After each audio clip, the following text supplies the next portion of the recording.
नमस्कार, मैं Dinesh Kumar Yadav government polytechnic Lucknow से आज आपको टाइप्स ऑफ ट्रैक्शन सिस्टम जो कि बोर्ड ऑफ टेक्निकल एजुकेशन में यूटिलाइजेशन ऑफ इलेक्ट्रिकल एनर्जी विषय से संबंधित है, इसके बारे में आज हम चर्चा करेंगे।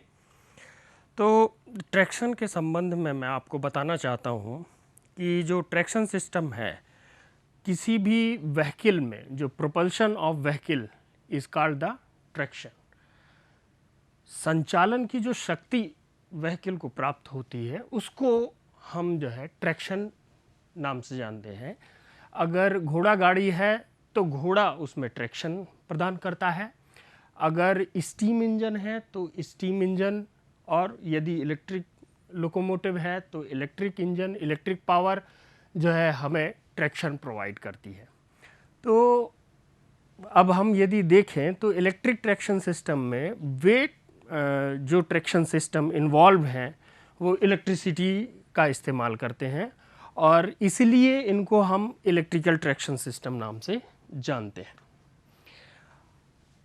औद्योगिक विकास के क्षेत्र में जब औद्योगिक क्रांति हुई तो सबसे पहले स्टीम इंजन का इस्तेमाल ट्रैक्शन फोर्स के लिए किया जाने लगा और फिर ये जो स्टीम इंजन था इसको हमने लोकोमोटिव के रूप में इस्तेमाल किया और फिर वहाँ से ये ट्रैक्शन ब्रॉड क्लासिफिकेशन प्राप्त करता है।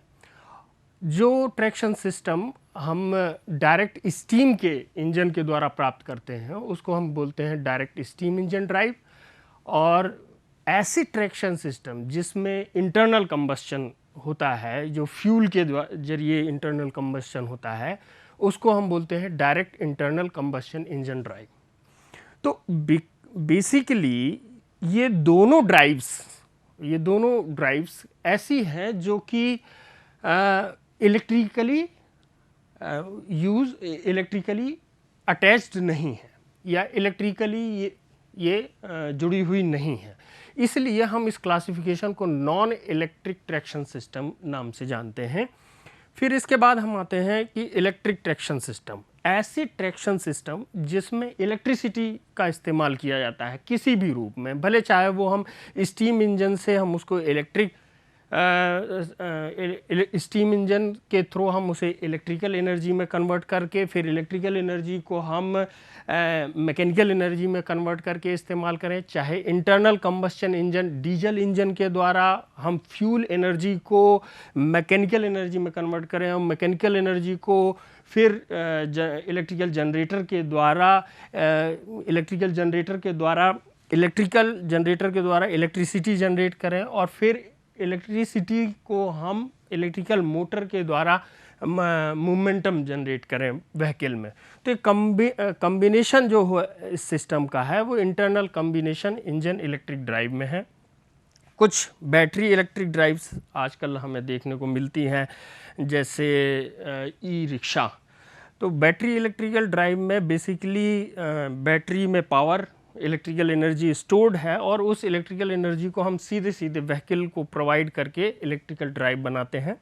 इलेक्ट्रिक ट्रैक्शन ड्राइव्स ऐसी ड्राइव्स हैं जिसमें हम ओवरहेड ट्रांसमिशन लाइन का इस्तेमाल करके और वहाँ से इलेक्ट्रिकल एनर्जी प्राप्त करके फिर हम जो है अपने ड्राइव्स को इस्तेमाल करते हुए ट्रैक्शन प्राप्त करते हैं।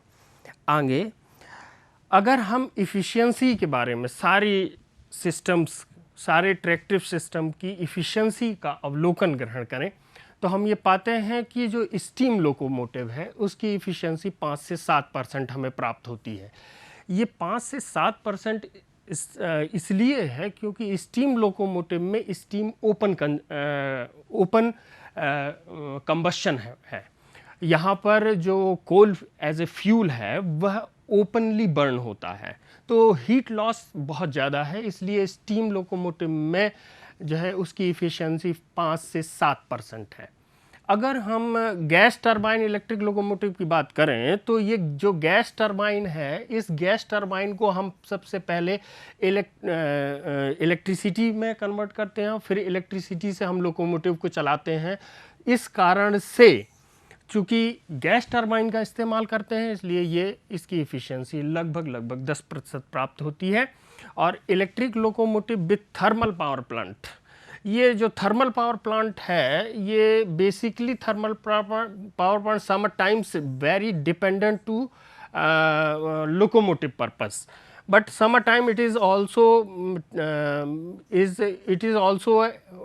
used as a grid।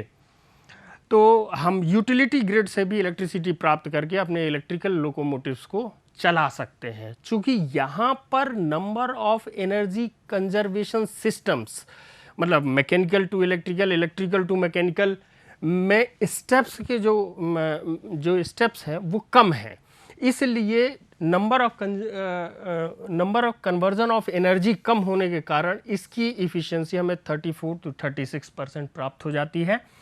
Electric locomotive with hydro electric power plant, हम ये देखते हैं कि एसी सिस्टम, जब हम एसी लोकोमोटिव की बात करते हैं तो एसी लोकोमोटिव में सबसे बेस्ट कम्यूटेशन हमें प्राप्त होता है इंडक्शन मोटर में। तो इंडक्शन मोटर में स्पीड रेगुलेशन के लिए हमारे पास एक ऑप्शन है V/F control.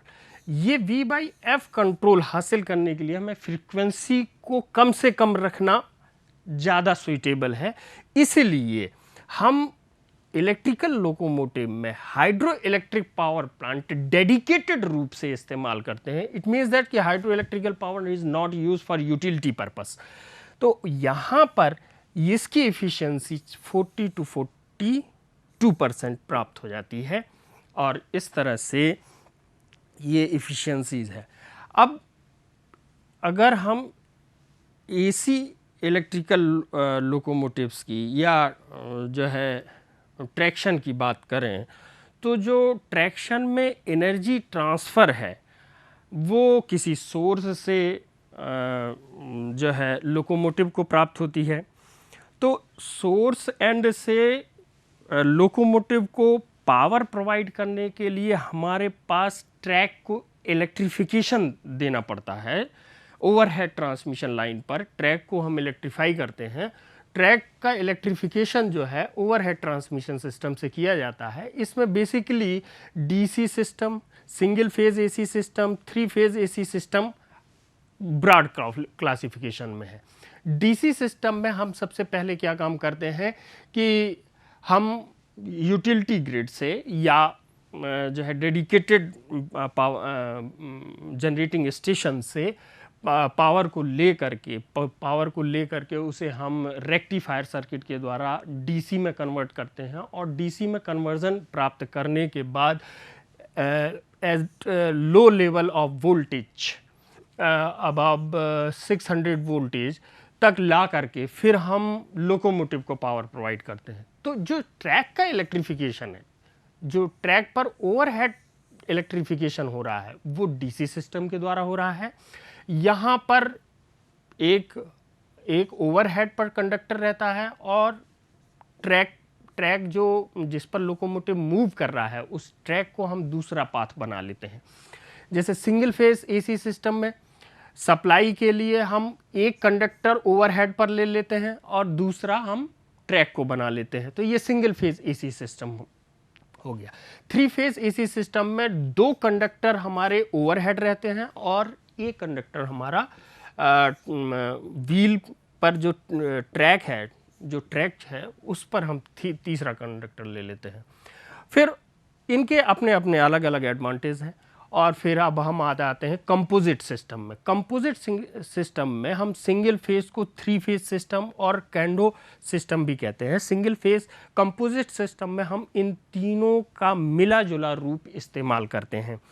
Single phase DC system है। सिंगल फेज डीसी सिस्टम में हम सिंगल फेज सप्लाई प्राप्त करते हैं ओवरहेड लाइन से, वो अल्टरनेटिंग इन नेचर का है और उस अल्टरनेटिंग इन नेचर की एसी सप्लाई को हम लोकोमोटिव के अंदर ही रेक्टिफायर सर्किट लगा करके रेक्टिफिकेशन करके हम जो है उसको डीसी में कन्वर्ट करके और फिर डीसी ड्राइव्स का इस्तेमाल करके हम सिंगल फेज डीसी सिस्टम का इस्तेमाल करते हैं।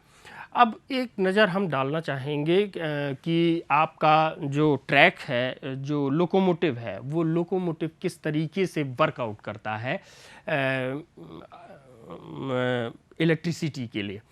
तो यहाँ ओवरहेड एक कंडक्टर मूव करता, ओवरहेड कंडक्टर है जो जिस पर power V into I cos phi है।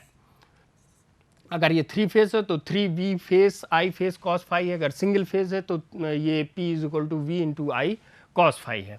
इस ओवरहेड ये जो ओवरहेड कंडक्टर है ये स्टैटिक है ना। हमारा जो लोकोमोटिव है वो मूविंग पोजीशन में है। तो एक सोर्स जो पावर सोर्स है वो हमारा स्टैटिक कंडीशन में है और स्टैटिक कंडीशन में है और हमारा लोकोमोटिव मूविंग कंडीशन में है। तो हमें ओवरहेड कंडक्टर से अगर पावर ड्रॉ करनी है तो हम एक पेंटाग्राफ की डिज़ाइन करते हैं। पेंटाग्राफ, ये पेंटाग्राफ ओवरहेड कंडक्टर से करंट कलेक्शन का काम करता है और ये ओवरहेड कंडक्टर से करंट को कलेक्ट करके पहले सर्किट ब्रेकर में पहुंचाता है। सर्किट ब्रेकर से ये आपके लोकोमोटिव के अंदर सप्लाई आती है। अब हम देखते हैं कि जो ओवरहेड कंडक्टर स्टैटिक अवस्था में है और जो पेंटाग्राफ मूविंग कंडीशन में है, तो दोनों के बीच में जो कांटेक्ट डेवलप होता है उसको हम बोलते हैं स्लाइडिंग कांटेक्ट। जब कांटेक्ट स्लाइडिंग होगा तो उसके बीच का इंपीडेंस भी वेरी कर रहा होगा। जैसे जैसे व्हीकल मूव करेगी या लोकोमोटिव मूव करेगा, उसके कांटेक्ट का इंपीडेंस जो है हमेशा वेरी करता रहेगा। तो इस कारण से जब करंट का कलेक्शन होता है, करंट का कलेक्शन पेंटाग्राफ के थ्रू होता है, जब ये करंट जो है ट्रांसफार्मर में पहुंचती है तो इट हैव सर्टेन स्पाइक्स, उसके अंदर जो है स्पाइक्स रहती हैं। तो टेप चेंजिंग ट्रांसफार्मर के द्वारा हम वोल्टेज लेवल को तो डाउन कर ले जाते हैं, रेक्टिफायर से डीसी हमें प्राप्त हो जाता है और जो स्मूथिंग चोक है, ये जो रिपल्स पैदा हो रही हैं डीसी के आउटपुट पर, उसको स्मूथिंग चोक जो है डाउन सप्रेस कर देता है और फिर सप्रेस होने के बाद चूंकि रेक्टिफायर सर्किट है तो ये हमें डीसी प्राप्त हो रहा है। तो डीसी से हम डीसी मोटर का इस्तेमाल यहाँ पे कर लेंगे आसानी से। और अगर डीसी लोकोमोटिव्स की बात कर रहे हैं तो ये डीसी सीरीज मोटर्स होंगी और या डीसी कंपाउंड मोटर्स होंगी और फिर ये इन कंपाउंड मोटर के द्वारा डीसी ड्राइव का इस्तेमाल करके हम अपने लोकोमोटिव को मूव कराते हैं। तो अगर हम डीसी सिस्टम पर ही अपना फोकस करें तो हम देखते हैं कि जो डीसी सिस्टम है उसमें डीसी सीरीज मोटर का हम इस्तेमाल बहुतायत रूप से करते हैं। क्यों? क्योंकि ये जो है नेसेसरी मैकेनिकल पावर प्रोवाइड करने में बहुत सक्षम है और कभी कभी हम डीसी कंपाउंड मोटर्स का भी इस्तेमाल करते हैं और अधिकतर जो डीसी सिस्टम है उसमें जो है ये रीजनरेटिव ब्रेकिंग का भी यूटिलाइजेशन किया जाता है। और ऑपरेटिंग वोल्टेज जो डीसी सिस्टम के लिए है वो 600 वोल्ट टू 750 वोल्ट है। किसके लिए? ट्रॉमवे के लिए, ट्रॉमवे और सब अर्बन रेलवेज के लिए। 1500 वोल्ट से लेकर के 3000 वोल्ट तक के लिए हम इसको मेल लाइन सर्विसेज के लिए इस्तेमाल करते हैं। चूँकि हमारी जो ट्रॉमवे है या सब अर्बन रेलवे सिस्टम है उसमें स्टेशन टू स्टेशन डिस्टेंस बहुत छोटी होती है या सोर्स टू डेस्टिनेशन के बीच की दूरी कम होती है, तो हमें कम वोल्टेज पर ही हमारा काम चल जाता है। तो 600 वोल्ट टू 750 वोल्ट तक के लिए इस्तेमाल करते हैं। जब हम मेल लाइन सर्विसेज में आते हैं तो एक्स्ट्रा ट्रैक्टिव एफर्ट संकर्षण के लिए अत्यधिक बल की आवश्यकता पड़ने लगती है, तो हमें वोल्टेज लेवल को इंक्रीज करना पड़ जाता है। जैसे कि हम जो डीसी सिस्टम अप्लाई करते हैं ट्रैक्शन के लिए, उसमें power from grid sub station से हम जो हमारा जो सब स्टेशन है या यूटिलिटी ग्रिड है उससे हम पावर प्राप्त कर लेते हैं, और वो पावर यूटिलिटी ग्रिड की अगर बात करें तो वो 33 किलो वोल्ट होगा, या ग्रिड की बात करें तो 132 किलो वोल्ट की लाइन होगी और वो 350 हर्ट्ज होगा।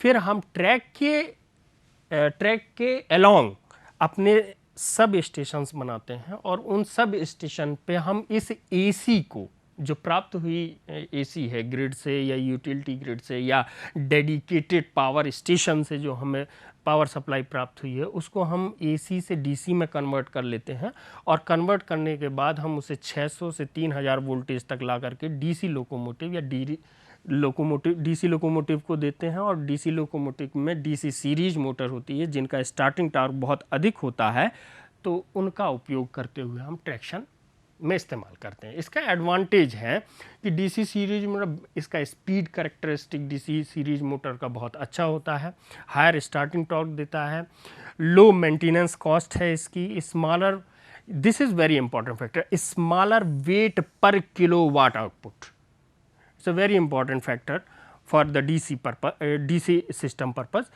Better speed control is possible, because frequency control and as well as armature voltage control all are possible here. Efficient braking system is also available. इसके कुछ डिसएडवांटेज में भी हैं, क्योंकि इस सिस्टम की कॉस्ट जो है ज़्यादा होती है, क्योंकि यहाँ पर जो है सब स्टेशंस, नंबर ऑफ सब स्टेशंस बहुत ज़्यादा बनाने पड़ते हैं, लेवल ऑफ वोल्टेज बहुत कम है, इस कारण से जो है हमें सब स्टेशन ज़्यादा बनाने पड़ते हैं, कन्वर्टिंग इक्विपमेंट्स का ज़्यादा इस्तेमाल करना पड़ता है, तो इसकी इनिशियल कॉस्ट बहुत ज़्यादा है। तो और अगर हम रीजनरेटिव ब्रेकिंग का भी इस्तेमाल अपने ट्रैक्शन सिस्टम में करते हैं तो additional equipment like negative boosters is also applied, तो ये भी कॉस्ट को इंक्रीज करने का एक बहुत इम्पॉर्टेंट फैक्टर है। और इस तरीके से अगर हम आगे बढ़ें तो देखें अभी तक डीसी सिस्टम, अब हम देखते हैं कि सिंगल फेज एसी सिस्टम किस तरीके से वर्क करता है। सिंगल फेज एसी सिस्टम में हम एसी सीरीज मोटर का यूज़ करते हैं ट्रैक्टिव एफर्ट्स प्राप्त करने के लिए। इस AC single phase AC system में हम पावर लेते हैं ग्रिड से, और ग्रिड से पावर लेने के बाद उसको हम ट्रैक के अलोंग बनाए गए सब स्टेशंस पर ले आकर के उसमें हम फ्रीक्वेंसी कन्वर्जन यूनिट लगाते हैं, और फ्रीक्वेंसी कन्वर्जन यूनिट लगा करके वहाँ से हाई वोल्टेज और लो फ्रीक्वेंसी पर ही हम ओवरहेड ट्रांसमिट करके लोकोमोटिव को पावर प्रदान करते हैं। लोकोमोटिव को पावर प्रदान करने के बाद हम उसको tap changing, step down tap changing transformer के द्वारा, हम जो है वोल्टेज लेवल को डाउन करते हैं, और वोल्टेज लेवल को डाउन करके array of single phase AC series Motors में हम पावर प्रोवाइड करते हैं, और फिर उस लोकोमोटिव को ट्रैक्टिव एफर्ट प्रदान करते हैं। The voltage employed for distribution network is 15 to 25 kilovolt at 25 hertz, which step down on locomotive a low voltage suitable for supplying single phase AC series. So we see that the spacing of substation is quite very high, but that is the 50 to 80 kilometers, because the level of voltage is very high here. So that distance between the substations will be high, that is the 50 to 80 kilometers. The change of supply frequency become necessary here at the locomotive. We need to change the supply frequency at lower side, because as we decrease the frequency, we will get the single phase AC machines better performance, improve its commutation properties and power factor and efficiency. Power factor in the sense, if the frequency will goes down, then power factor will be improved, and the efficiency, as the power factor improved, the efficiency will also gain its good position. Now, the high supply voltage which reduces the line current, जो supply voltage है वह line current को जो है कम कर देता है, correspondingly line current कम हो जाएगी, तो उसके कारण जो पावर है, जो इम्पीडेंस है, वो इम्पीडेंस जो है कम हो जाएगा, और ये जब इम्पीडेंस कम होगा तो सब स्टेशन की स्पेसिंग हम 50 से 80 किलोमीटर रखने में सफल हो जाएंगे। AC single phase system is invariably adopted for main line services. इसको हमने मेन लाइन सर्विसेज के लिए इस्तेमाल किया हुआ है। Now the 3 phase AC system, 3 phase AC system में हम पावर ग्रिड से लेते हैं, और ग्रिड से पावर ले करके हम रेलवे ट्रैक के अलोंग अपने सब स्टेशंस बनाते हैं, और उन सब स्टेशंस में जो ट्रांसमिशन होता है वो 33 किलो वोल्ट से 132 किलो वोल्ट की लाइन रहती है।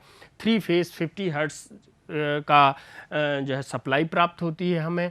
अब हम जगह जगह पर फ्रीक्वेंसी कन्वर्टिंग यूनिट लगाकर के 3 phase high voltage at low frequency को प्राप्त करते हैं, और इसको हम पेंटाग्राफ के द्वारा लोकोमोटिव को प्राप्त हुई 3 फेज पावर हम लोकोमोटिव को देते हैं। फिर उसको step down transformer, tap changing step down transformer के द्वारा स्टेप डाउन करते हैं, फिर ये पावर हम 3 फेज इंडक्शन मोटर को प्रोवाइड करते हैं।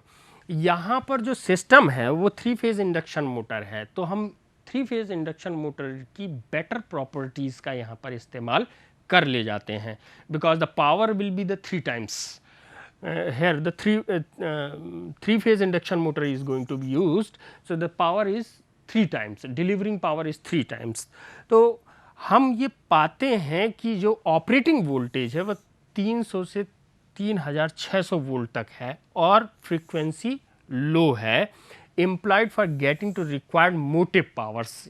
ट्रैक्शन के लिए जो मोटिव पावर्स हमें मिल रहा है, we see that in the induction motor the property, we know that the E is equal to 4.44 K, that is the K that is the transformation factor, and then after phi, then after F, and multiplied by T.